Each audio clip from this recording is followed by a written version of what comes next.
Okay, welcome.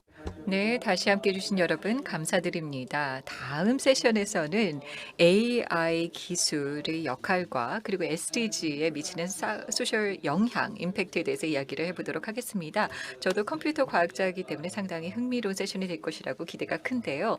이기헌 교수님, 연세대학교의 언더우드 대학의 교수님이시죠. 좌장 역할을 맡아주시고 이 세션을 이끌어 주시겠습니다. The whole session will be in Korean. 전체 세션은 한국어 진행하도록 하겠습니다. AI for Better Engagement and Empowerment on Sustainable Development 세션에 오신 모든 분들 환영합니다. 떨리네요. 오늘 이 세션은 특별히 인간과 인공지능의 공존에 필요한 그런 생각들을 나누는 시간을 가질까 합니다. 이 생각을 나누기 위해서 젊은 학자와 젊은 기업가를 모셨습니다. 저희가 젊은 학자와 젊은 기업가의 시선으로 우리 사회에서 인간과 인공지능에 대해서 생각해 봐야 할 것들이 무엇인지 공유하고 하는 그런 자리를 갖고자 합니다. 특별히 교육과 업무 측면에 있어서 함께 나누고자 합니다. 그 젊은 학자 중에 한 명이 저인데요. 저는 이기현입니다. 저 연세대학교에서 이제 부교수로 있고 인간과 인공지능 연구실을 운영하면서 언더우드 국제대학 융합인문사회과학부 창의기술경영 전공에서 학생들에게 컴퓨터 프로그래밍이나 문해력 그리고 비즈니스를 위한 데이터 과학, 머신러닝 등을 가르치고 있습니다. 최근에는 언어 모형으로 기계를 제어하는 연구를 하고 있고 머신러닝을 활용해서 인간의 인식과 행동을 이해하는 그런 시도들을 하고 있습니다. 그래서 윤리적이고 도덕적인 인공지능을 만들기 위한 연구도 하고 있습니다. 제 소개는 이 정도로 할 것 같고요. 이어서 그 또 다른 젊은 학자인 사영준 교수님께서 자기소개를 해주시겠습니다. 네, 안녕하세요. 서강대학교 사영준입니다. 서강대학교 지식융합미디어대학 미디어앤엔터테인먼트 학과에 소속되어 있습니다. 제가 이런 소속과 그다음에 연구도 조금 말씀드리는 이유가 제가 인공지능을 어떻게 볼 것인가. 요즘에 인공지능이 워낙 뜨거운 그런 인기 있는 핫한 그런 토픽이어서 오늘 많이 참석해 주신 것 같기도 하고 이런 쪽으로 고민하시는 분들도 너무나 많고요. 그래서 인공지능을 만드시는 분도 계실 수 있고 우리 사회주의 보시는 분도 컴퓨터공학자라고 하셨으니까 그리고 인공지능에 대한 어떤 사회적인 효과를 고민하는 사람들도 있고 저는 원래 학부에서는 산업공학을 전공을 했는데 공대 수업이 너무 어려워가지고 다른 거 좀 공부해봐야겠다 해서 이제 사회과학 쪽으로 공부를 하게 됐고 이제 박사 학위는 미디어 앤 인포메이션 스터디로 이제 받았습니다. 그래서 제가 지금 연구하는 분야는 이제 어떤 미디어 테크놀로지 이제 지금은 그게 인공지능까지 왔는데 그게 개인의 그리고 사회의 어떤 문화의 그룹에 어떤 영향을 미치는지 이런 관점으로 좀 말씀을 드리게 될 것 같습니다. 예, 오늘 참여하게 돼서 너무 영광이고 반갑습니다. 네, 감사합니다. 다음으로 젊은 기업가인 서기슬 대표님께서 소개해 주시겠습니다. 안녕하세요. 저는 컨스텍츠라고 하는 소셜미디어 스타트업을 운영하고 있는 대표 서기슬이라고 합니다. 제가 만들고 있는 서비스와 저희 기업이 갖고 있는 비전은 AI 기술이 어떻게 하면 사람들 간의 진정성 있는 관계를 더 도울 수 있을까? 인간 관계라고 하는 것은 아무리 디지털 기술이 발달해도 굉장히 어려운 문제인데요. 그런 것들을 이제 컴퓨터 알고리즘과 데이터와 그리고 AI 기술이 좀 더 서비스적인 측면에서 지원해줄 수 있는 그런 비전을 갖고 지원해줄 수 있다는 비전을 갖고 그 앱을 개발하고 회사를 운영을 하고 있고요. 저는 이제 박사 과정에서는 비정형 데이터 분석이라는 unstructured 데이터를 이제 다루고 그런 것들을 활용해서 가치를 내는 분야를 연구를 했었고요. 또 제가 이 창업하기 이전에는 이제 그런 제 전문 지식을 갖고 수많은 기업들의 이런 디지털 트랜스포메이션 어떻게 하면 기업들이 이전에 디지털화되지 않았었던 일들을 디지털로 전환하고 또 그들이 쌓고 있는 데이터를 자산화시킬 수 있을까 이제 이런 것들을 컨설팅하는 일을 했었습니다. 그래서 오늘은 이제 저의 그런 지금 하고 있는 일들과 이력을 바탕으로 이 AI가 우리의 교육 현장 그리고 업무 현장에 들어올 때 사람들이 그런 것들을 어떻게 받아들여야 하고 어떻게 하면 더 좋은 시너지를 낼 수 있을지에 대해서 얘기를 해보려고 합니다. 저 외에 다 이제 훌륭한 교수님들과 함께 이렇게 패널로 참여하게 돼서 너무 영광이고요. 많은 분들 참석해 주셔서 감사드립니다. 네, 감사합니다. 다음으로 마지막으로 이제 젊은 학자인 유상석 교수님께서 소개해 주시겠습니다. 네, 안녕하세요. 성균관대학교 경영학과에서 경영정보 시스템을 전공하고 강의하고 있는 유상석 교수입니다. 저는 박사 논문을 인간 로봇 상호작용으로 받았고요. 그래서 이제 제 연구는 인간과 로봇 그리고 이제 인공지능이 업무를 위해서 협업을 할 때 어떠한 이제 사회적, 심리적, 경제적 효과가 발생을 하는가를 측정하는 거, 그리고 인간과 로봇 그리고 인공지능이 함께 협업을 하면 어떤 사회 심리학적 현상이 발생을 하는지에 대해서 연구를 하고 있습니다. 그래서 뭐 사실 제가 하는 연구들이 좀 흥미롭게 느껴질 때도 있고요. 어떨 때는 좀 무서울 때도 있어요. 제가 연구를 이제 본격적으로 시작하기 전에는 제 스스로를 이제 낙천적 미래주의자라고 소개를 했었거든요. 이제 optimistic futurist라는 얘기를 제가 되게 좋아했었는데 연구를 이제 하다 보니까 미래 기술 그리고 이제 그 미래 기술이 가져올 미래에 대해서 다분히 낙천적이기만 해서는 안 될 것 같다라는 생각을 많이 했습니다. 그래서 오늘 이제 이 자리에서 여러분들과 함께 로봇과 인공지능 그리고 이제 다양한 미래 기술이 우리 삶의 깊숙한 곳에 침투를 했을 때 어떠한 변화가 일어날지 그리고 그 변화에 대해서 우리가 어떻게 대응을 해야 될지 얘기를 나눠보고자 하는데요. 저는 이제 주로 답을 드리는 것보다는 제 생각을 간단하게 말씀을 드리고 중요한 질문을 함께 공유하는 그런 시간이 되었으면 하는 바람입니다. 이 자리에 함께 하게 돼서 영광이고요. 예, 감사합니다. 네, 감사합니다.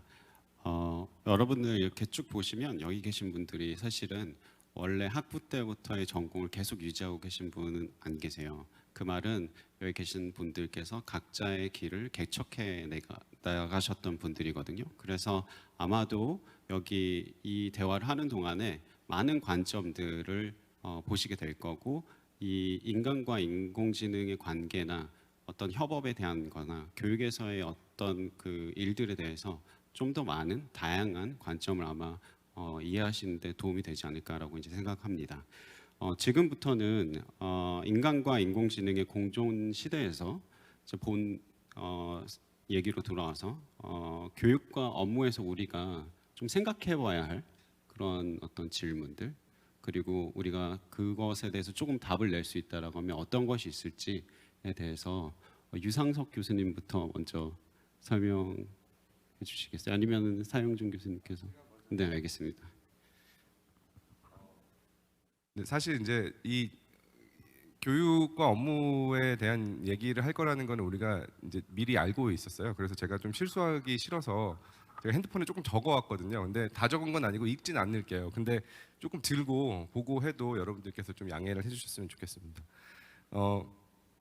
이제 저는 이 교육적인 측면에서 인공지능이 창의력을 어떻게 제한할 것인가 아니면은 오히려 그거를 더 배가시킬 것인가 근데 그 고민을 좀 해보고 싶었는데요. 이제 두 가지 측면에서 제가 생각해보고 싶었어요. 첫 번째는 최근 이제 인공지능이 날로 발전하고 있죠. 그리고 최근에 그 생성형 AI 같은 이제 그런 기술들이 많이 나왔는데 그런 기술들을 활용을 하면 콘텐츠 생산 비용이 거의 0에 가깝게 내려갑니다.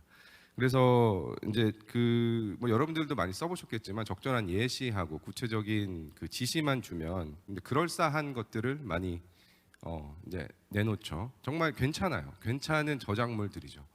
근데 그 허버트 사이먼이라는 학자가 예전에 그 바운디드 레셔널리티라는 제한된 이성이라는 그 이론을 얘기한 적이 있는데요. 이제 이 측면에서 생각을 해봤을 때 인간은 이성적인 존재로서 항상 최적의 결과를 찾는다기보다는 그 적당히 써먹을 만한 답이 있으면 이제 거기서 멈추는 이제 그런 행동을 보여줍니다. 이제 이게 뭐 다분히 게으르다기보다는 이제 다분히 그 이성적인 행위인데요. 이제 인공지능이 이러한 그럴싸한 그리고 괜찮은 저작물들을 주었을 때 과연 인간이 거기서 더 앞서 나가서 더 뭔가를 추가해서 굉장한 창의성 있는 저작물을 낼 것인가 하는 거에 저는 살짝 의문이 있습니다. 그래서 뭐 이제 이런 점에서 장기적으로 보았을 때 인간의 창의적 활동이 인공지능의 그 도움을 받으면 조금 제한되고 그 최대값이 조금 떨어질 수 있지 않을까 이제 이런 우려를 해봤고요. 그리고 그 생산 비용이 0에 수렴한다는 얘기는 그만큼 쉬워진다는 거죠. 그만큼 또 안 좋은 그리고 질이 나쁜 이제 그런 컨텐츠들이 무한정적으로 생산될 가능성이 굉장히 높아진다는 겁니다. 뭐 아직은 이제 그 폐해를 우리가 직접적으로 보고 있지는 않지만, 근데 제가 살짝 우려하는 거는 이제 앞으로는 이제 그러한 컨텐츠들을 걸러내고 평가하고 그리고 소비하는데 우리가 굉장히 큰 사회적 비용을 이제 지불할 수 있다. 이제 이런 우려가 좀 있습니다. 그렇기 때문에 교육적인 측면에서는 이제 우리의 미래 세대들에게 인공지능의 힘을 이제 인공지능의 힘을 빌어서 아니면 인공지능과 함께 만든 창의적 저작물들의 질을 평가를 하고 이제 그거를 걸러내고 선별할 수 있는 이제 그런 능력을 교육하는 게 되게 중요할 것 같고요. 이제 그런 비판적인 시각도 되게 중요한 교육적인 내용이라고 생각합니다. 그리고 또 이제 두 번째는 제가 인공지능의 기술적 본질에 대해서 좀 생각을 해봤는데요. 데이터가 인공지능의 핵심이죠. 근데 여러분들도 아시겠지만 데이터는 기본적으로 우리가 기존에 있던 것들을 모은 것입니다. 그래서 본질적으로 사후적이죠. 그래서 인공지능이 데이터를 이용을 해서 새로운 것들을 만들어낸다는 것은 그 수학적인 확률에 의해서 하게 되는데, 결국에는 사용하는 게 기존에 만든 우리의 데이터이기 때문에 거기서 새로운 것이 나올 수 있을까, 그리고 나온다면 얼마나 더 새로울 것인가라는 의문을 좀 품게 됩니다. 그래서 아까 말씀드렸던 그 제한된 이성, 그 bounded rationality를 조금 이제 빌어서 제가 비슷한 걸 한번 생각을 해봤는데, 그 제한된 의외성이라는 거죠. 그러니까 저는 이거를 이제 bounded unpredictability라고 생각을 이제 하는데, 인공지능을 활용을 해서 그 창의적인 저작물을 하거나 이제 창의적인 활동을 했을 때 의외성이 굉장히 줄어들 수 있다는 거죠. 근데 우리가 뭐 이제 많은 그 유명한 사람들, 창의적인 사람들을 보면 아시겠지만 그 사람들의 행동이나 아니면 삶의 궤적을 따라가 보면 의외성이 굉장히 중요한 역할을 합니다. 예술이나 과학기술 분야에서는 굉장히 큰 역할을 하고 있고요. 그래서 저는 이제 앞으로 인공지능이 우리 삶에 깊게 침투를 했을 때 예술이나 과학기술 분야의 발전을 위해서 이제 이쪽의 인재들을 어떻게 평가할 것인가, 그리고 이쪽의 인재들을 어떻게 육성하고 어떤 자질들을 우리가 좀 더 배양을 해줘야 되는지, 이제 이런 부분에 대해서 고민하는 게 필요하다고 생각합니다. 네, 저는 여기까지 하겠습니다. 네, 유상석 교수님 감사합니다. 이어서 그러면 서기슬 대표님께서 조금 더 의견을 더해 보실까요? 네, 유상석 교수님께서 그 AI가 주로 이제 생성형 인공지능이라고 부르는, 우리가 이제 챗GPT라고 하는 어떤 이제 브랜드 대명사로 많이 언급이 되고 있는 그런 서비스, 그런 어플리케이션 때문에 이 교육 현장에서 학생들이 작성해내는 리포트, 그들의 과제, 그들의 학업적 성과물들의 어떤 창의성이 제한될 수 있고 어떤 이제 의외성이 제한될 수 있다는 의견을 말씀해 주셨는데 저는 상당히 동의하고요. 하지만 또 이 학생들의 어떤 과제 같은 결과물의 창의성이 제한될 수 있다는 것과 그들의 어떤 능력으로서의 창의성이 함양되는 것은 교육적 관점에서 조금 다른 문제일 수도 있을 것 같다는 생각이 듭니다. 저는 이제 충분히 우리가 그 학생들이 스스로 학습해내고 만들어내는 학업 성취 결과물들이 더 창의적일 수 있도록 많은 가이드라인이 필요하다는 생각이 있으면서도 또한 한편으로는 AI가 교육 과정에서 학생들의 창의성을 더욱더 진진시킬 수 있는 여지도 많이 있다는 생각을 갖고 있고요.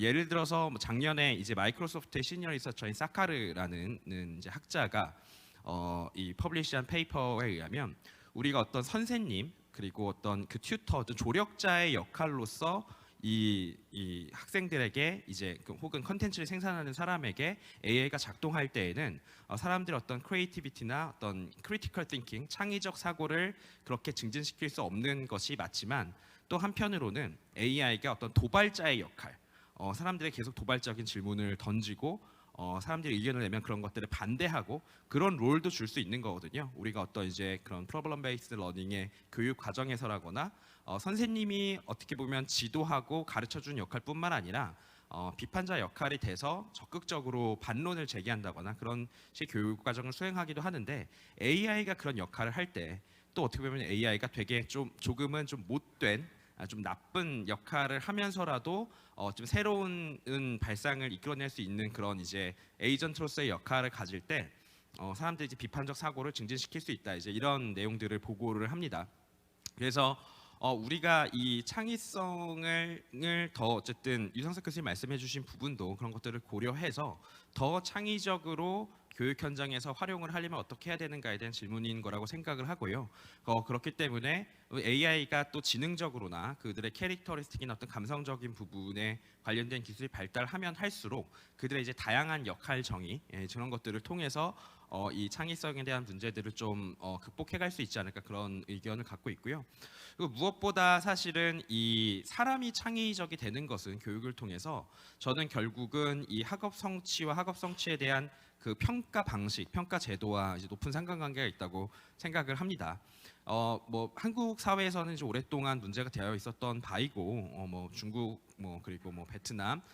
이미 이제 여러 국가들에서 이제 과도한 교육열과 특히 이제 대학 입학 시험 그리고 대학 졸업 제도 이런 면에서 과도한 경쟁과 이제 시험 위주의 평가 방식이 문제가 이미 되고 있죠. 그래서 AI 도입 이전에도 그런 것들은 문제가 되고 있었는데 그런 것들은 결국 어떻게 가르치느냐뿐만 아니라 어떻게 그 가르친 것의 결과물을 평가하느냐와 높은 상관관계가 있습니다. 그런 것도 이제 고질적인 문제이기 때문에 AI가 교육 현장에 도입된다고 해서 당장 해결되는 문제가 아닐지라도 결국 여기 이제 교수님들도 다들 이 뭐 인지 심리라거나 그런 쪽에 기본적인 그 배움이 있으시기 때문에 아시겠지만 우리가 시험이라고 부르는 이제 지필고사의 객관식 문제들은 대부분 리콜 테스트, 뭐 혹은 심지어는 리코그니션 테스트라고 부르는 사람들이 장기 기억에 저장하고 있는 것들을 얼마나 잘 이끌어 나오는지를 이제 평가하는 시험이거든요. 이제 그런 평가 방식 하에서는 이제 AI가 교육 현장에 들어온다고 한들 이제 더 그런 것들이 잘 활용되기 어려운 좀 한계가 있다고 생각을 하고요. 한편으로는 이전에 왜 수많은 사회들이 수많은 제도들이 그런 식으로 학생들을 평가할 수밖에 없었나 거기에는 어떤 그 평가의 체계성, 평가의 공정성 많은 문제들이 연결되어 있습니다. 그래서 오히려 한편으로는 선생님들이 이전에 학생들 평가할 때 정성적 평가라거나 그들의 교육 과정을 과정적으로 평가하는 면에서 그들이 이제 뭐 교사의 과도한 주관성의 문제라거나 어떤 편향의 문제라거나 평가의 제도적 공정성에 대한 문제라 이런 것들을 한편으로는 AI가 어떤 평가자의 롤이 돼서 이미 기업에서는 이제 AI가 어떤 면접관으로서 활동을 하면서 이 기존의 뭐 기업 입장에서 코스트를 줄이거나 이제 새로운 더 그런 이제 선발 방식을 도입을 하고 있는데요. 기존에 그렇게 우리가 어떻게 왜 정석적 평가나 과정적 평가를 하지 못했느냐에 대한 문제들을 또 이 AI의 교사들의 활용이라거나 학교 제도의 활용을 통해서 또 새로운 기회를 모색해 볼 수 있지 않을까 저는 좀 이제 그런 긍정적 활용에 대해서 고민을 해보고 있습니다. 네. 네, 서기슬 대표님 감사합니다. 지금까지 뭐 유상석 교수님도 지금 서기슬 대표님도 교육에 있어서 이 인공지능이 활용이 될 때 창의성에 대해서 증진이 될 수도 있고 아니면 뭐 낮아질 수도 있고 이런 얘기를 하셨는데 차영준 교수님 어떻게 보시나요? 네, 저도 굉장히 동의하는 바고요. 어떻게 보면 도구로서 인공지능을 어떻게 사용하느냐에 따라 창의성이 좀 줄어들 수도 있고, 그건 도발적인 AI 그런 말씀하셨으니까 그렇게 도발시켜서 그 중에 이용자가 이제 선택해서 더 창의적인 걸 골라가면 조금 더 원래 안 그랬을 때보다 더 창의적일 수도 있고 뭐 이런 말씀하셨던 것 같고, 저는 말씀드리면서 놀랐던 게 서기슬 대표님이 대표신데 원래 사실 교육 서비스의 수혜자로서 받는 사람으로서만 있다가 이런 어떤 교육의 관점, 교육에서의 인공지능을 어떻게 사용하느냐, 어떤 효과가 있을 거냐에 대한 아주 통찰력을 보여주셔서 사실 서기슬 대표는 이제 그 사교육 시장에서 많이 활동을 하셨거든요. 그래서 그게 어디 안 가는구나 약간 이런 느낌도 조금 많이 들었고요.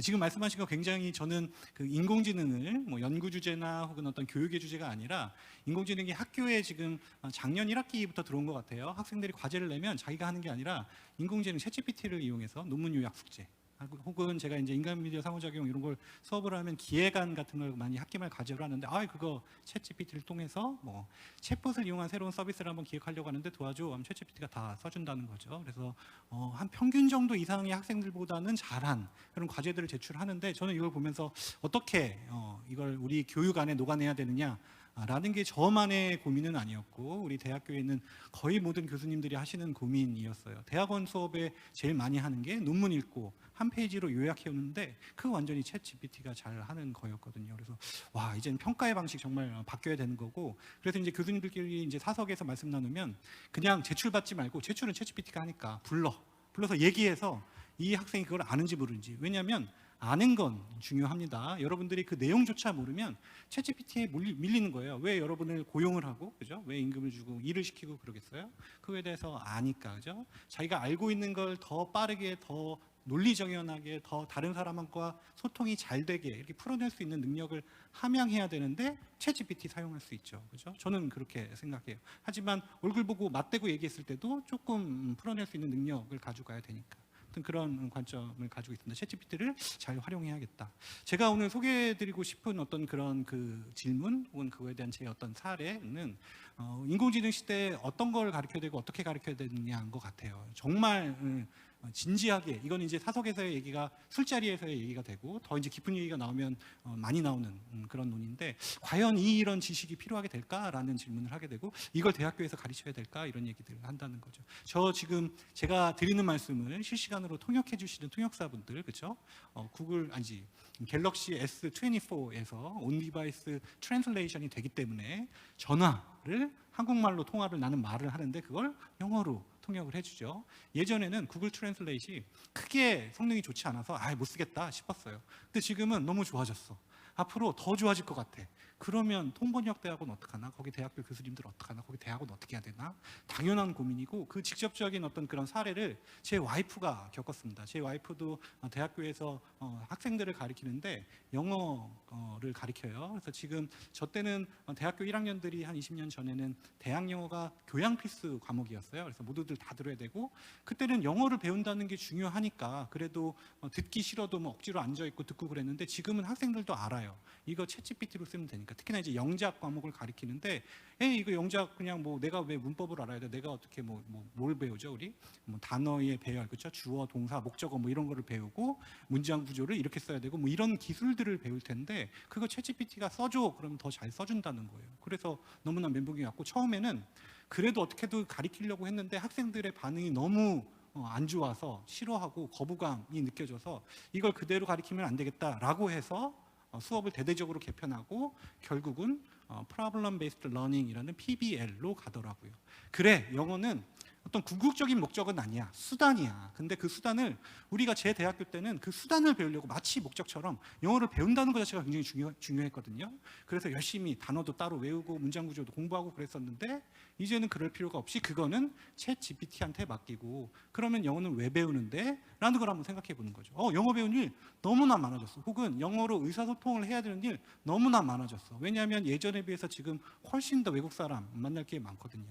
제가 얘기하는 말들을 외국 사람들이 알아듣고 싶고, 외국 사람이 하는 말을 제가 알아듣고 싶고, 그런 경우들이 더 많으니까. 그래서 그런 사례들을 발굴해서 가르쳐야 되는 우리 와이프의 입장에서는 프로블럼으로 만들고, 그래서 수업 시간에 사용했던 얘는 그거라 그러더라고요. 어떤 공공 도서관이 재정적인 그런 문제에 맞닥뜨려서 이 문제를 해결해야 돼. 그 프로블럼. 근데 어쩌다 보니까 내가 영어권 국가에서 거기 그 도서관에서 일하고 있네. 그러려면 예를 들어 홍보물을 만들어서 기부금을 받을 수도 있고, 아니면 시의원이나 구의원, 국회의원 가서 어떤 그 정부 재정지원금을 달라고 할 수도 있을 거예요.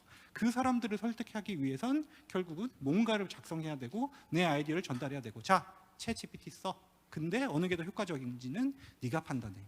그럼 이쯤 되면 이게 영어과 혹은 교양 영어 수업인지 아니면 마케팅이나 무슨 우리 커뮤니케이션에서도 심리학, 설득 심리학 뭐 이런 과목이 있거든요.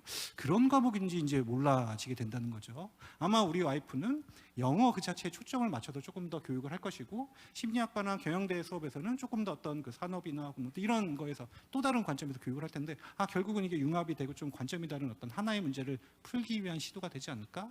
이런 생각을 했었습니다. 그래서 저도 약간 지금 수업을 하면서 이건 정말 도구적인 거고, 그럼 궁극적으로 우리가 뭘 해야 되느냐 다시 한번 생각해 되는, 제 수업에서도 그렇게 한번 다시 한번 생각을 고쳐 먹게 되는 사례가 됐었습니다. 이런 사례 한번 소개시켜드리면 좋을 것 같아서 말씀드렸습니다. 네, 감사합니다. 많은 얘기들을 하셨는데 제가 조금 요약을 하자면, 혹시 아니라면 얘기를 해주세요. 그 유상석 교수님께서는 생성형 인공지능과 창의력에 대해서 이제 좀 얘기를 해주셨고 거기에서 이제 비용적인 측면이 있어서 콘텐츠 생산 비용이 줄어드니까 저품질의 콘텐츠가 생산이 될 수 있고 그 저품질의 콘텐츠에 대해서 바운디드 레셔널리티를 가진 인간은 이제 적당히 써먹을 만한 콘텐츠를 계속 고르고 그걸 사용하게 되니 창의성이 더해지기가 어려울 수 있다라고 이해를 하면 될까요? 네, 대부분 다 맞는데요. 근데 사실 제가 방점을 더 찍은 부분은 그 저품질의 컨텐츠가 양산이 된다가 아니고 네. 사실 이제 우리가 대부분의 경우에는 그럴싸한 것들이라는 거죠. 그러니까 써먹을 만한, 그럴싸한, 시험을 패스할 만한, 남들이 좋아할 만한, 누구도 불만을 갖지 않을 이 정도의 그 퀄리티의 저작물들 그리고 결과물들이 이제 나오면은 우리는 이제 자동적으로 그런 것들에 대해서 나쁘지 않네. 그렇게 해서 이제 그런 것들이 좀 더 넘쳐나지 않을까. 그래서 뭐 거기에 더해서 더 앞으로 나아가거나 더 뭔가를 더하거나 하는 거는 어떻게 보면 더 많은 우리 어떤 의지 아니면은 부지런함, 뭐 노력, 뭐 이런 것들을 더 수반을 해야 될 것 같아요. 그리고 이제 그런 경우의 수가 조금 더 줄어들면 전체 사회적으로 봤을 때 쟤는 괴짜야, 쟤는 이상해, 쟤는 뭔가 앞으로 일을 낼 거야라는 그런 사람들이 좀 더 줄어들지 않을까. 이제 이런 약간의 우려가 있다는 것입니다. 물론 이제 아까 말씀해주신 부분도 중요한 부분이고요. 아닙니다. 정리해 주셔서 너무 감사합니다. 혹은 그런 사람이 더 돋보일 수도 있겠죠. 그럴 수 있죠. 그냥 평범한 네. 문대인한 그런 사람들이 많아지면 아주 창의적이고 뭔가 네. 저 같은 경우는 사실은 이제 어떤 식으로 이 챗GPT나 이런 것들을 쓰냐면 제가 사실 언어를 이제 사용하다 보면 제가 사용하는 어휘의 수가 그렇게 많지는 않더라고요. 그런데 이제 챗GPT를 가지고 이제 인터랙션 하다 보면 대화를 하다 보면 제가 배우는 단어들이 있어요. 혹은 조금 더 고급 용어라고 해야 될까? 이런 것들 이제 배우고 제가 만약에 여기 이제 외교가에 계신 분도 많이 있지만 제가 외교에 대해서는 잘 모르는데 그쪽에 이제 어휘를 좀 더 알고 싶다. 이렇게 바꿔줘라고 했을 때 그렇게 알려주거든요. 근데 저는 그런 경험이 없지만 어느 정도 레벨에 그게 이제 저품질이라고도 얘기를 할 수 있지만 어느 정도 레벨 선까지는 제가 그걸 학습을 할 수 있는 그런 여지가 있으니 그런 측면에 있어서의 창의성은 혹은 표현에 있어서의 창의성은 조금 더 높아질 수 있겠다라는 생각이 들더라고요. 근데 이제 결국에는 언어를 어떻게 쓰느냐가 저희가 무엇을 하느냐랑도 결부되기 때문에 그것이 사실은 표현력의 창의성이 또 다른 창의성으로 연결될 가능성이 있겠다라고 하는 생각이 들면서 또 한편으로는 지금 우리가 얘기하고 있는 창의적인 사고나 창의성이라고 하는 것에 대해서 조금 구분해서 생각해봐도 좋겠다. 어떤 표현력에 있어서의 창의성은 이렇게 될 수 있는데 뭐 어떤 문제 해결에 있어서의 창의성은 왜 저해가 될까? 예를 들어서 아까 말씀하셨던 것처럼 그냥 보고서를 써서 보지 않고 카피해서 그냥 내면 사실은 저희가 예전에 위키피디아 처음 나왔을 때도 그렇고 뭐 레포트월드 같은 게 있을 때도 그렇고 그걸 그냥 베껴서 내면 뭐 점수는 잘 받을 수 있을지 모르겠지만 B 이상 그렇지만 그 배우는 게 없으니까 자기 자신은 이제 그걸 잘 모르게 되잖아요. 똑같은 현상이 사실은 챗GPT에서 더 빈번히 일어날 수 있죠. 왜냐하면 리포트를 보고 이제 내는 거는 한 번의 검색을 통해서 하는 거지만 이거는 여러 번의 인터랙션을 통해서 하는 거기 때문에 그래서 그런 부분들이 좀 고려되면 좋겠다라고 하는 생각이 들더라고요. 혹시 이거에 대해서 좀 더 추가로 얘기하실 분이 있으실까요? 없으시다면 제가 계속 이어서 얘기를 하자면 그러다 보니까 이제 평가의 문제가 지금 다들 말씀하신 게 평가의 문제가 중요해지죠. 왜냐하면 목적에 부합하는가라고 하는 걸 이제 보게 되니까 그렇다라고 하면 우리 교육의 목적이 무엇인가를 다시 한번 생각해 볼 수 있는 여지가 있죠. 또 한편으로는 사실 이제 제가 챗GPT와의 대화를 하거나 뭔가를 생성했을 때 느끼는 건 우리 인간이 이렇구나라고 하는 것들이죠. 예를 들어서 우리가 흔히 말하는 레이시즘 같은 어떤 언행은 아니죠. 어휘를 구사한다거나 이런 것들이 사실 결국에는 우리이기 때문에 교육의 측면에 있어서는 반면교사로 이렇게 보게 되는 것들이 많이 있고 그걸 통해서 왜냐면 아까 전에도 말씀하셨지만 데이터가 결국에는 우리로부터 나오기 때문에 그것들에 대해서 우리가 반추해보고 다시 반성하고 다시 고쳐서 뭘 해야 되겠다라고 하는 방식으로 간다라고 하면, 이터레이티브한 방식으로 간다라고 하면 물론 이제 그걸 위해서는 저희가 겸손해져야겠죠. 그렇게 된다라고 하면 좀 더 교육적으로 도움이 많이 될 수 있지 않을까. 결국에는 이 인공지능 자체의 문제라기보다는 인공지능을 활용하고 있는 우리가 이 인공지능을 어떻게 바라보고 어떻게 활용하느냐에 따라서 달라지는 문제이기 때문에 이 부분에 대해서의 고민이 좀 더 디테일하게 필요하지 않을까 생각합니다. 왜냐하면 그냥 샬로하게 보면 그럴싸한 걸 만들어내기 때문에 디테일한 걸로 들어가게 되면 문제가 많이 생길 수 있죠. 네. 그래서 그런 부분들이 좀 생각이 됐었고, 그리고 이제 아까 말씀하셨던 것처럼 그래서 이제 사실은 수단보다 목적에 대해서 우리가 계속 더 생각할 수 있는, 본질적인 거에 대해서 더 생각할 수 있는 기회가 주어졌죠.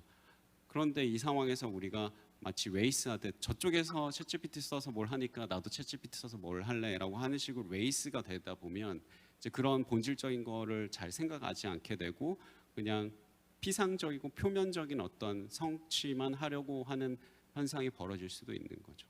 네, 그렇게 저는 이제 생각합니다. 혹시 보태실 말씀이 있을까요? 네, 네, 감사합니다. 그러면 이 교육의 측면에 있어서 혹시 추가적으로 이런 질문들을 좀 나누고 싶다. 그래서 우리가 공론화했으면 좋겠다라고 싶은 질문들이 조금 있다라고 하면 그런 것들을 교육 이 파트가 마치기 전에 좀 나눠주시면 좋을 것 같습니다.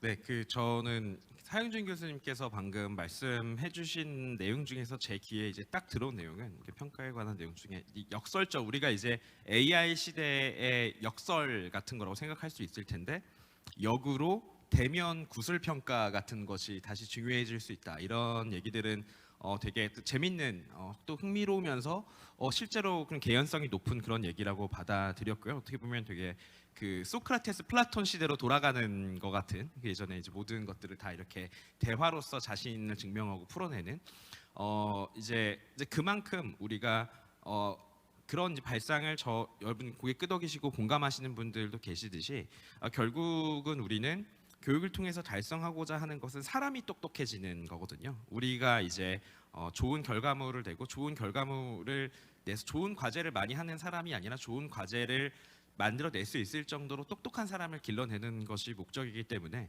이제 그런 것에 부합해서 또 교육이 변해 나가지 않겠는가 하는 생각이 들어서 되게 좀 이렇게 흥미로운 지점이었다고 말씀드리고 싶었고요. 추가적으로 또 고민해봐야 될 문제는 이게 사형준 교수님 또 저와 이제 오랜 개인적인 연이 있으셔서 언급을 해주셨는데 제가 아까 자기소개할 때는 설명하지 않았었지만 제가 또 이제 스타트업을 창업하기 전에 석사 논문도 사실은 이제 교육 매체와 상호작용에 대한 이제 디지털 게임을 통해서 어떻게 학생들을 교육시킬 수 있을까 이런 것을 실험을 해서 쓰기도 했었고요. 교육에 대해서는 오랫동안 고민을 했었는데 여러분 혹시 챗GPT 한국어 챗GPT 어플리케이션 GPTs라고 하죠. 그것에 가장 많은 사용자들이 주기적으로 사용하는 킬러 앱이 뭔지 아십니까? 네, 뭐 번역기도 있고 뭐 업무 요약해주는 것도 있지만 많은 사람들이 주기적으로 쓰는 실제 사용자가 가장 많은 어플리케이션이 학교 선생님들이 학생들의 생활기록부를 작성해주는 어플리케이션이에요. 왜냐면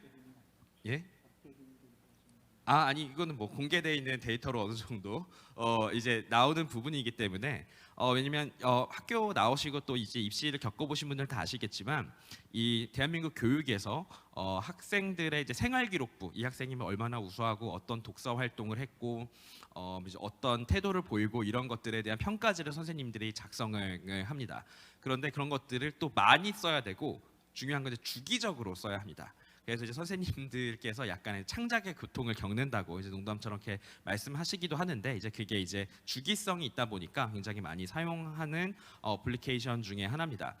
그런데 이제 그것이 꼭 좋다 나쁘다라는 이제 가치 판단을 하려고 문제 제기를 했다라기보다는 우리가 보통 교육 현장에서 AI가 도입이 되면 학생들이 리서치를 할 때, 과제를 할 때, 시험 준비를 할 때 활용할 얘기를 하지만 어떻게 이것들이 그 선생님들의 과중한 업무를 줄여줄 수 있을까? 혹은 선생님들이 학생들을 더 가르칠 때 활용될 수 있을까?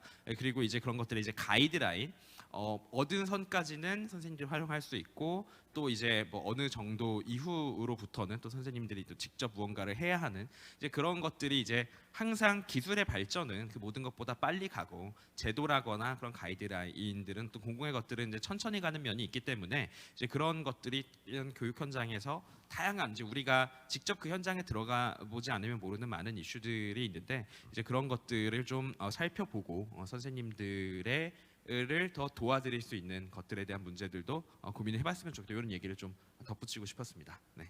네, 감사합니다.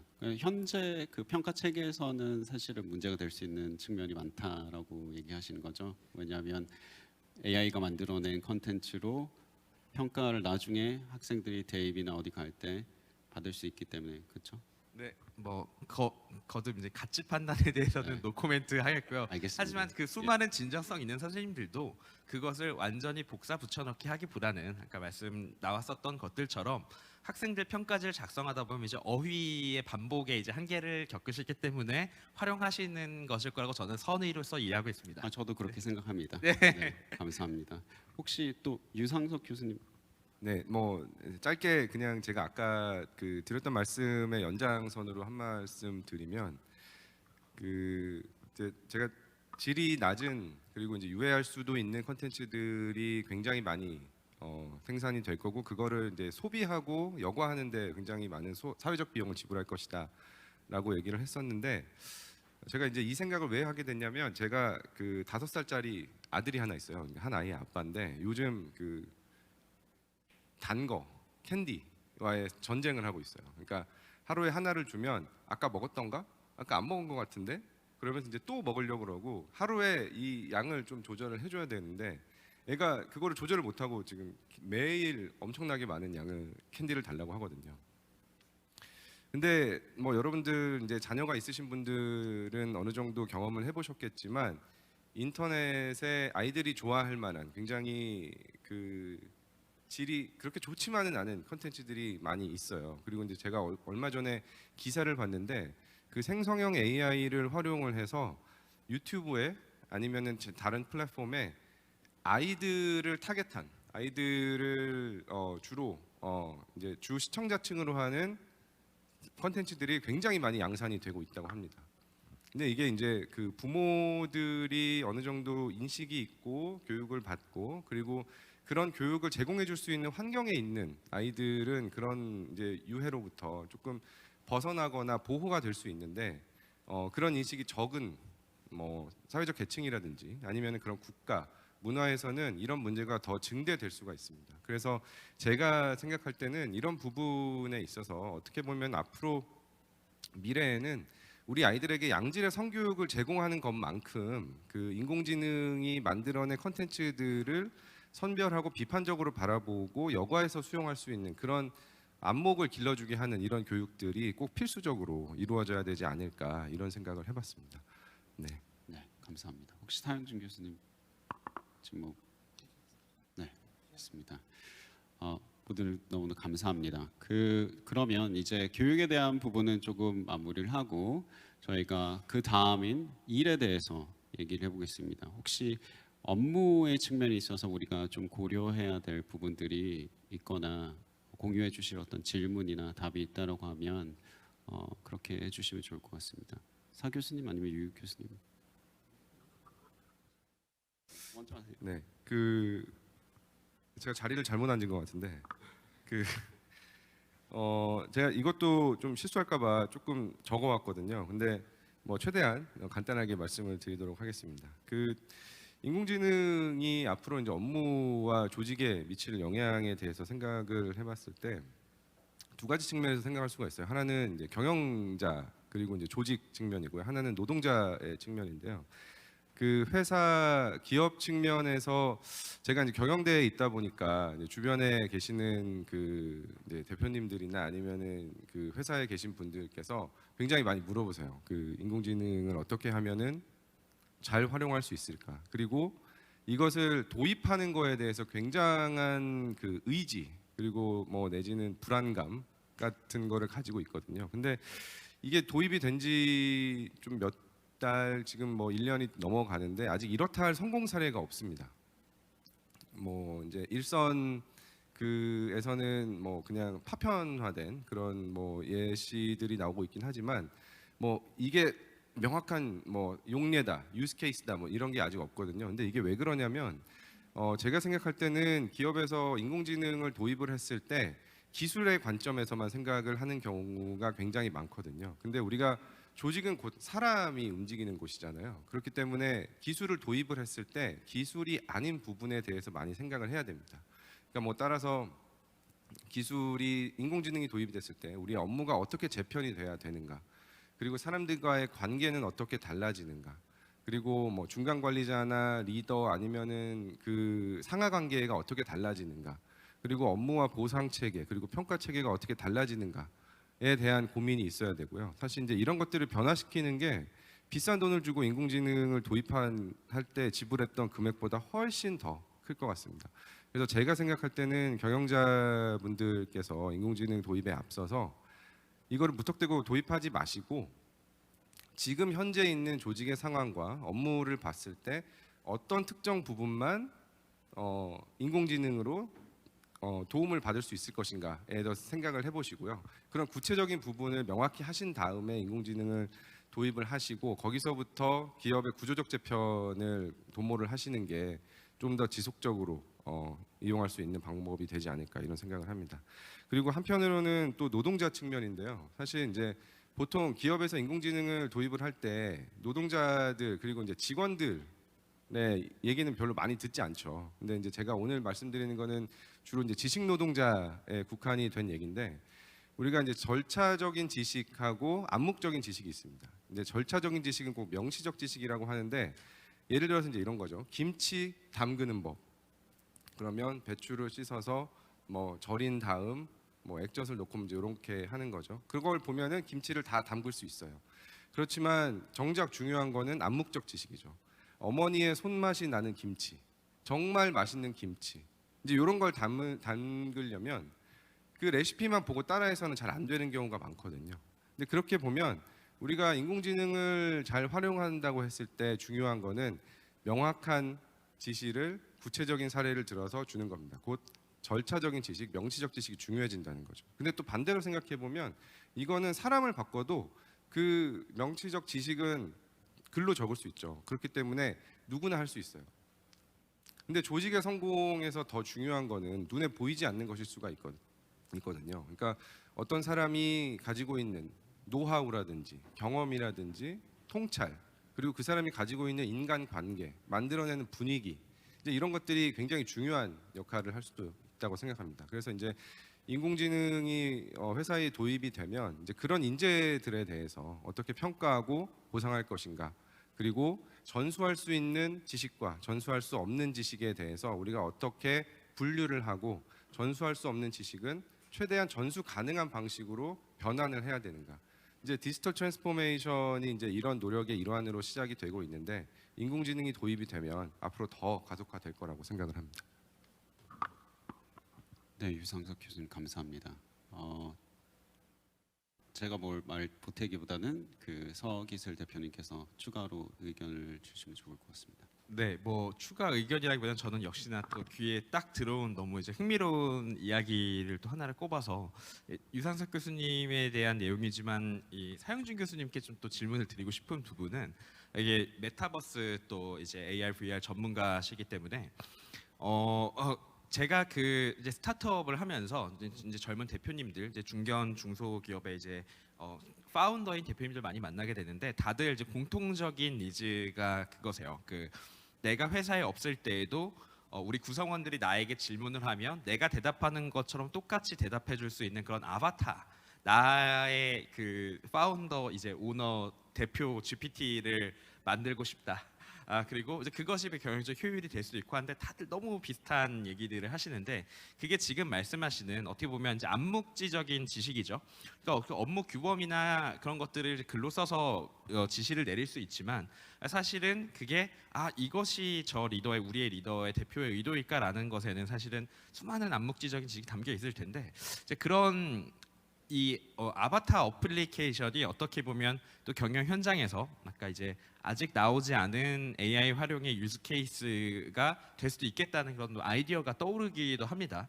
어떻게 또 이 아바타라거나 이 메타버스의 자아에 대해서 소셜 인터랙션이 많은 또 연구를 하신 사영진 교수님은 어떻게 보시는지 좀 제가 질문을 드려보고 싶네요. 네, 그 질문에 대한 답을 드리면 그 대표님은 본인의 아바타를 만드시지 말고 그 직원들을 자동화해서 질문을 안 하게 하면 조금 좀 한가한 시간을 보내지 않을까 싶은 어떤 그 전문 경영인의 능력을 가지고 있는 그런 인공지능 그런 아바타를 만들기는 쉽지 않겠죠. 그래서 그건 조금 요원한 일이지 않을까라는 개인적인 말씀드립니다.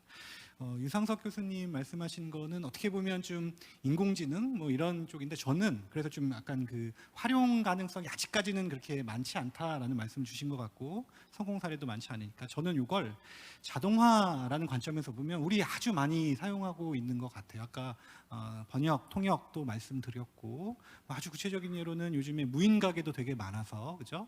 이전에는 종업원이 인사하고 주문을 받고 그랬는데 키오스크에서 이렇게 주문하면 자동으로 음료가 나오는 이런 그런 자동화가 더 많아지고 더 많아지고 더 많아지면 우리 사회에 어떤 영향을 미칠까라는 관점에서 경영학자시니까 이제 그렇게 말씀 주신 것 같고 저는 미디어 앤 인포메이션 스터디 이쪽 분야에서는 예전에 이런 것도 있어요. 그 프레스 대량 출판 기술이 만들어져서 과연 어떻게 사회에 영향을 미칠까? 예를 들어 필사하셨던 분들은 다 없어지는 거예요. 왜냐하면 이제는 찍어내면 되니까. 그 전에는 다 수도원에서 성경을 다 이렇게 한 줄 한 줄 이렇게 옮겨 적으셨을 텐데 이제는 프레스 기술로, 출판 기술로, 인쇄 기술로 대량 생산해서 그 직업은 사라졌죠. 인공지능의 등장으로 이런 비슷한 생각들이 나오고 있습니다. 내 직업 없어질 것 같아 좀 있으면. 네, 없어질 겁니다. 근데 아마 우리나라가 좋은 나라니까 그렇게 갑작스럽게 직업을 잃거나 그러신 분들에 대한 사회보장 제도가 있을 것 같고요. 아마 그 직업이 다 없어지고 나서 이제 누구도 그 직업을 조금 기억하기 힘든 때가 되면 그 직업이 없어졌다고 아쉬워하지는 않을 것 같아요. 마치 지금 필사하시는 분들이 없다고 너무 그 직업을 내가 했었어야 되는데 없어졌네라고 아쉬워하시지 않으니까. 제가 보는 관점은 조금 다르게 인공지능 혹은 자동화 때문에 우리가 어떤 일을 바라보는 그런 관점이 어떻게 바뀌었나를 생각해보고 싶은데 저는 개인적으로 이런 생각이 들더라고요. 그 자동화 때문에 권한이 훨씬 더 확대되고 그에 대한 책임은 우리가 흔한 말로 독박 쓰게 되는데 그 권한을 가진 사람한테 오롯이 가게 됐다. 아까 말씀드렸던 무인 카페에서 그걸 조금 더 구식 옛날 방식대로 한다면 커피 원두를 시장 가서 골라야 되고 사장님이 그런 다음에 좋은 원두를 고르셔야지 아니면 사장님이 할 수 없으니까 구매하는 직원을 하나 둘 수도 있고 그걸 볶아서 또 이렇게 만들어야 되는 혹은 마케팅 직원을 고용을 해서 또 어떤 게 좋은지 한번 알아봐봐 가격 결정은 어떻게 해야 되는지 누가 또 알아봐봐 이런 어떤 분담과 작업을 어떤 일을 쪼개서 그 담당하는 직원들 나서 그 나름대로의 의사결정을 하게 하고 그걸 받아서 최종적인 의사결정을 했을 텐데 이것들 다 자동화해서 완전 자동화는 아니고 프랜차이즈가 좀 그렇죠. 그래서 대기업에서 그걸 이거 원두 쓰시면 돼요. 가격 이렇게 하시면 돼요. 메뉴 이렇게 하시면 돼요.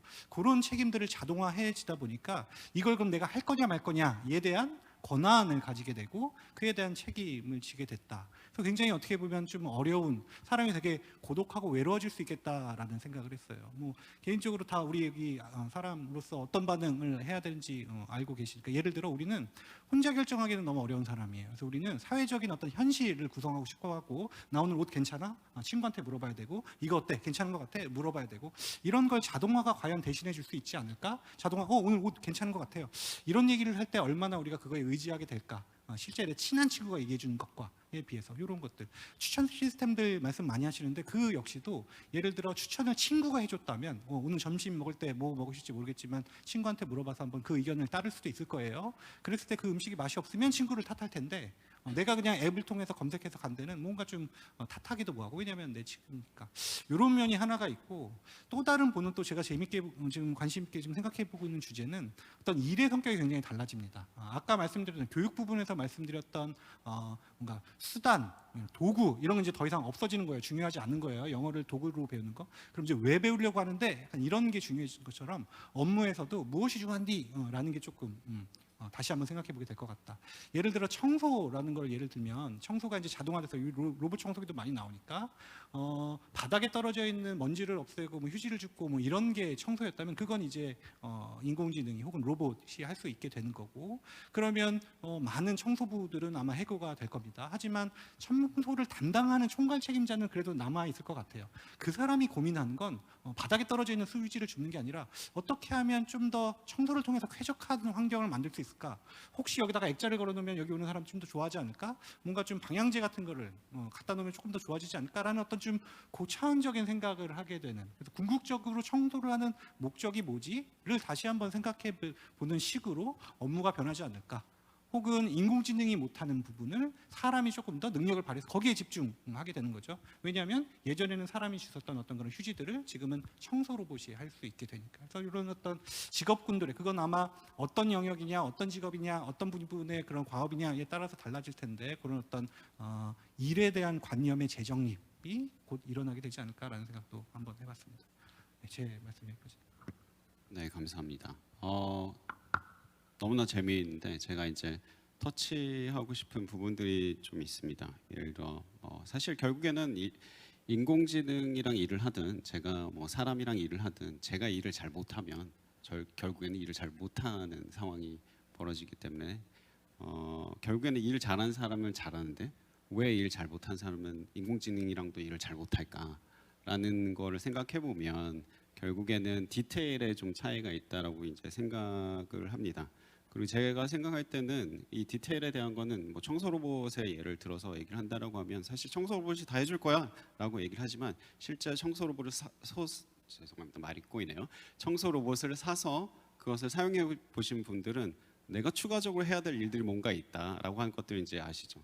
예를 들어서 레스큐를 해야 된다. 청소 로봇을. 청소 로봇에 있는 어떤 통을 비워줘야 된다. 등등등 여러 가지 부가적인 일들, 내가 원래 청소할 때 프로세스에 없었던 스텝 1 뭐 하고 스텝 2 뭐 하고 스텝 3 뭐 했는데 그때 없었던 일들이 이제 추가가 되는 부분들이 생기죠. 제 스텝 1, 2, 3라고 하는 절차적인 지식에 대해서 얘기를 드리는데, 절차적인 지식이 사실 저희가 뭐 위키하우나 어디 가면 많이 있죠. 뭐 요리도 레시피가 있습니다만 저희가 그걸 따라 한다고 해서 똑같이 만들 수 있는 것이 아닌 이유는 아까 말씀하셨던 것처럼 안목지라고 하는 거, 원래 우리 어머니께서 이 요리를 하실 때 뭔가 예를 들어서 어느 타이밍에 몇 분이 됐을 때 뭐를 넣으셨는데 그런 부분에 대한 세세한 것들이 다 들어있지 않아서입니다. 제가 생각할 때는. 근데 그런 부분들이 사실 명시화 시킬 수 있는 부분들이 많이 있거든요. 예를 들어서 인공지능으로 저를 우리 어머니를 관찰하게 해서 계속 그곳에서 이제 어떤 인터랙션을 하는지를 계속 뽑아낸다고 하면 거기서 이제 힌트를 얻어내서 명시화하고 그 절차적 지식을 좀 더 촘촘하게 만들 수 있는 여지가 있다. 그래서 뭐 그렇게 될 수 있는 여지가 있기는 합니다. 제 생각은 그렇고, 다만 이제 그런 측면에서 봤을 때 청소 로봇도 그렇지만 우리가 뭔가 잡이 리플레이스 되거나 디스플레이스 되거나 그렇다라고 하는 거는 조금 너무 멀리 간 것 아닌가라고 이제 생각이 들죠. 왜냐하면 뭐 아까 경영진 얘기도 하셨지만 이 사람이 하던 일이 인공지능을 대체할 수 있대라고 해서 대체를 했는데 그때 대체를 할 때 생각했던 건 이 사람이 A, B, C를 한다라고 해서 대체를 했다라고 했을 때 실제로 이 사람은 A, B, C, D, E, F, G까지 다 하고 있었던 거죠. 그런데 우리가 경영진이나 누가 봤을 때 이 사람이 하고 있는 일은 A, B, C밖에 없다라고 생각해서 그걸 대체를 한 거죠.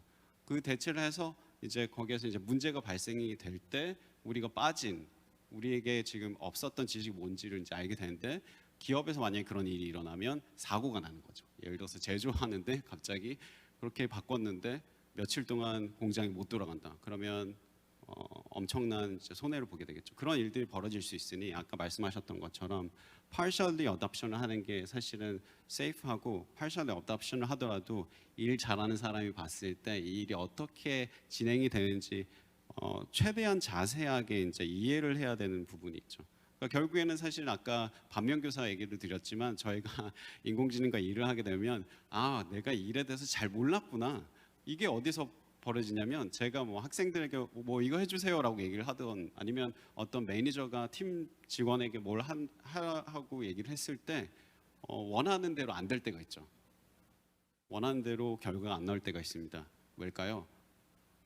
둘 다 잘못이 있습니다. 근데 이제 인스트럭션을 주는 입장에 있어서 그렇게 디테일하고 구체적이지 않았기 때문에 내 컨텍스트 안에서는 이게 맞다라고 해서 줬지만 그것이 일어나지 않았던 거죠. 그러니까 결국에는 커뮤니케이션 문제로 또 귀결이 되게 됩니다. 그래서 그런 어떤 더 디테일한 커뮤니케이션이 필요한데 이런 부분들에 대한 고려가 필요하고, 그렇기 때문에 이런 디테일이 없기 때문에 뭔가가 리플레이스 된다라고 하는 거는 좀 너무 멀리 간 일일 수 있다라고 이제 생각이 되고요.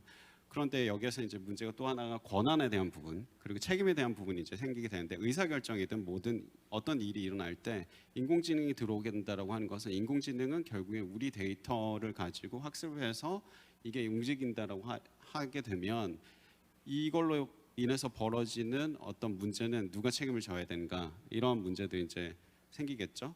그렇다라고 하면 누가 책임져야 될까요? 이 데이터는 저희로부터 생성이 됐고 그 데이터를 가지고 개발자가 만들었고, 그 개발자가 만든 제품이나 서비스를 비즈니스 쪽에서 팔았다. 그러면 누가 책임을 져야 될까요? 이렇게 되면 모두가 책임져야 되는 거 아닐까요?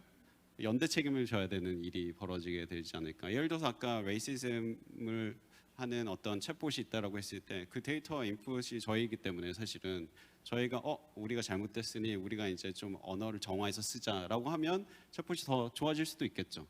네. 반대로 챗봇이 그런 언어를 안 쓰게 됨으로 인해서 제가 그걸 덜 쓰게 될 수도 있죠. 비속어나 이런 것들. 그런 것들이 그 reinforce가 되지 않는다라고 하면 계속 그 쳇바퀴 돌듯이 안 좋은 것만 계속 돌게 되는 일이 일어날 수 있다고 이제 생각이 됩니다. 그래서 결국에는 책임에 대한 부분도 어느 한 사람에게만, 이 사람 뭐 개발자만 책임이 있어, 비즈니스만 책임이 있어라고 했을 때는 그게 해결이 되지 않을 수가 있죠. 사실은. 뭐 이게 비단 인공지능뿐만은 아니겠죠. 사실 저희가 사회에서 모두 소셜 러닝하고 살기 때문에 우리 사회에서 일어나는 일들은 대부분 다 그럴 가능성이 매우 높죠. 저의 이제 그 일을 하는 데 있어서 인공지능을 어답션했을 때 조금 걱정이 되는 거는 인공지능 탓할까 봐요. 이 일을 잘못한 건 인공지능 때문이야라고 했을 때 벌어질 수 있는 일들이 있거든요.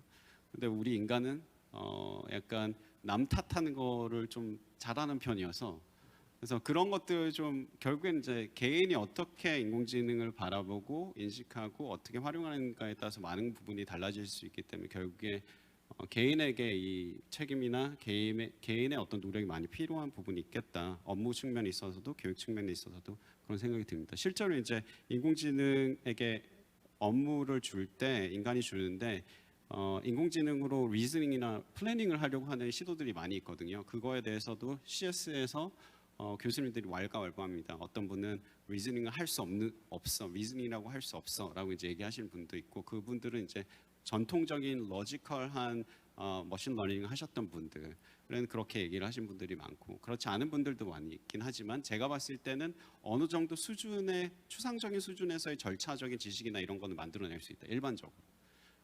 그렇기 때문에 사실은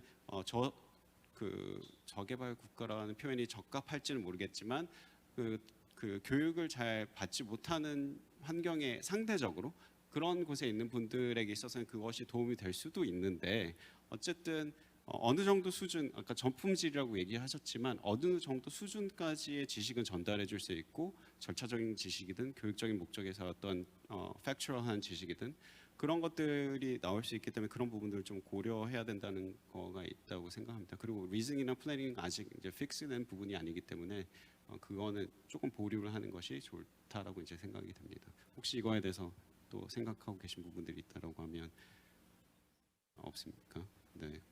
그렇다면 저희가 이제 시간이 얼마 안 남지 않아서 그 마지막으로 저희가 마지막으로 한 마디씩 뭔가 이 메시지는 난 기필코 던지고 가야 되겠다라고 하는 게 있다라고 하면 그런 것들 좀 나눠주시면 좋을 것 같아요.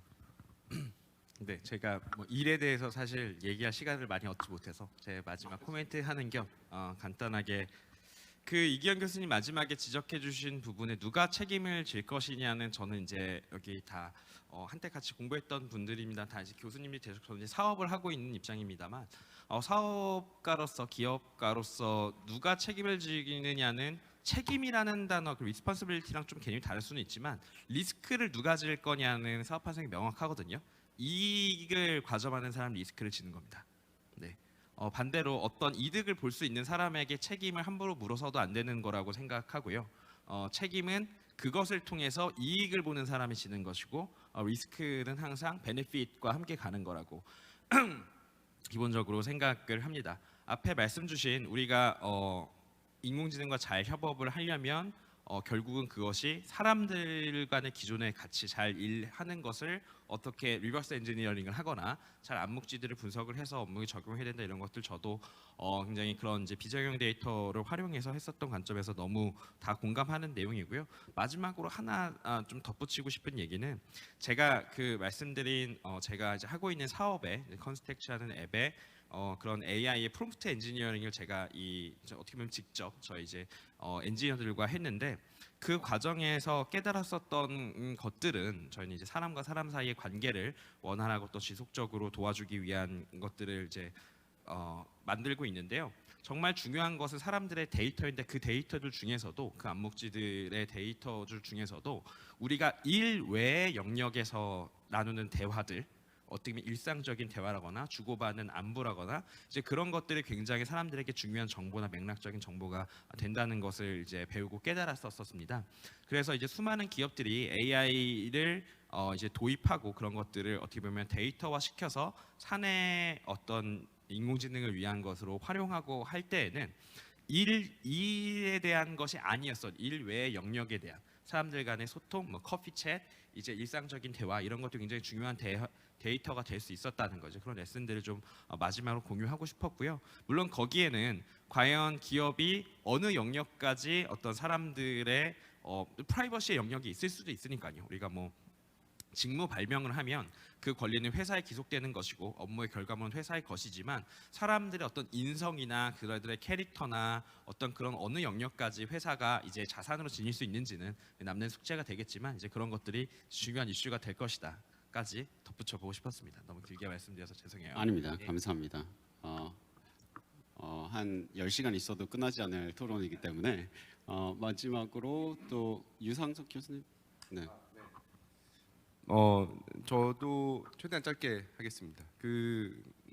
저는 뭐 구체적인 내용은 아니고 제가 이제 인공지능의 확산 그리고 도입, 이제 무서운 발전 속도를 봤을 때 우리가 굉장히 중요한 과도기를 다 함께 지나고 있다는 생각이 들어요. 근데 저는 사실 이제 겁나기도 하거든요. 제가 40이 넘었는데 앞으로 내가 여기에 잘 적응할 수 있을까? 이제 이런 좀 겁 혹은 이제 불안 뭐 이런 마음이 듭니다.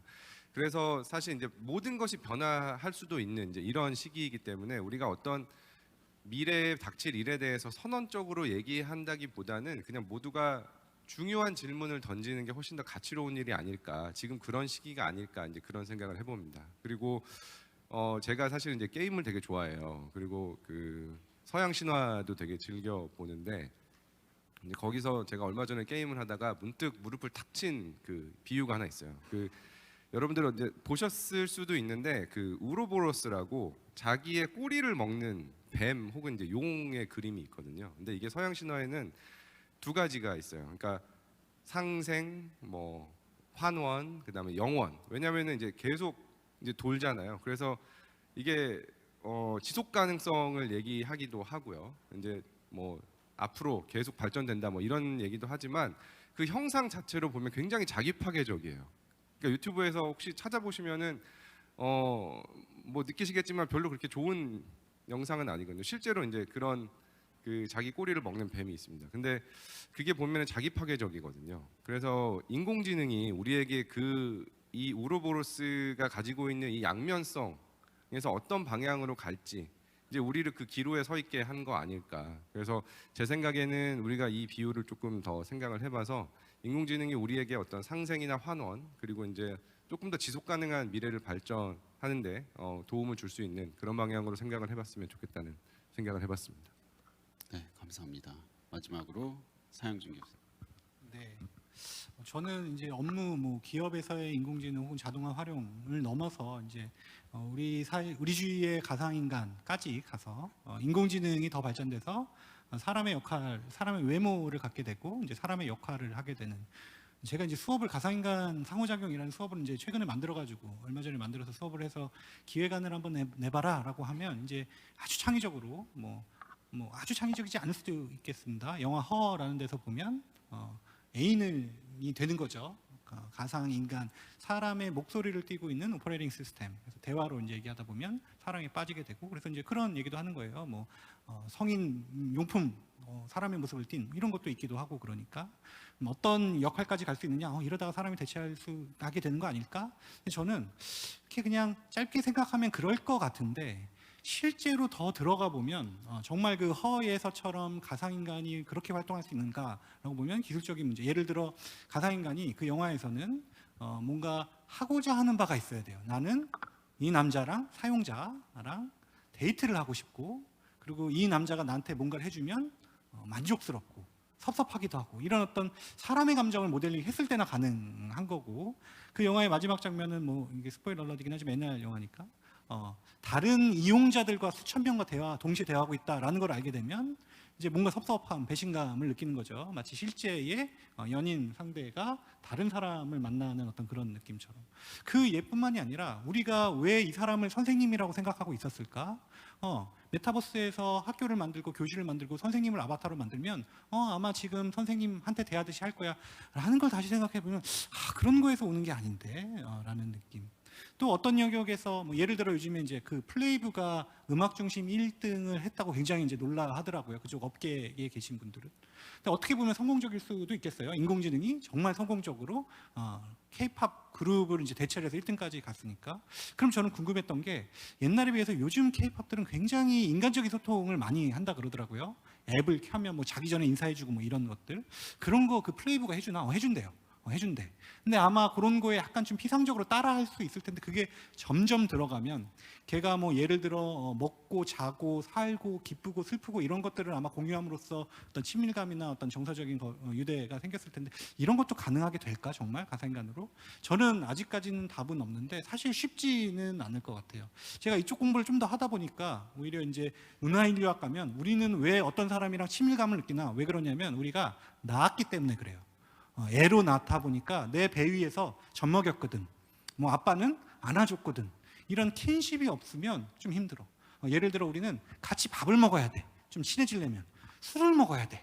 좀 실수를 해야 돼. 우리가 예전에는 좀 왜 그래 그러지 말았어야 되는데 조금 등한시했었던 어떤 인간적인 어떤 날것의 모습들을 가상인간이 못해준다면 아마 그런 끈끈함은 얻지 못하지 않을까.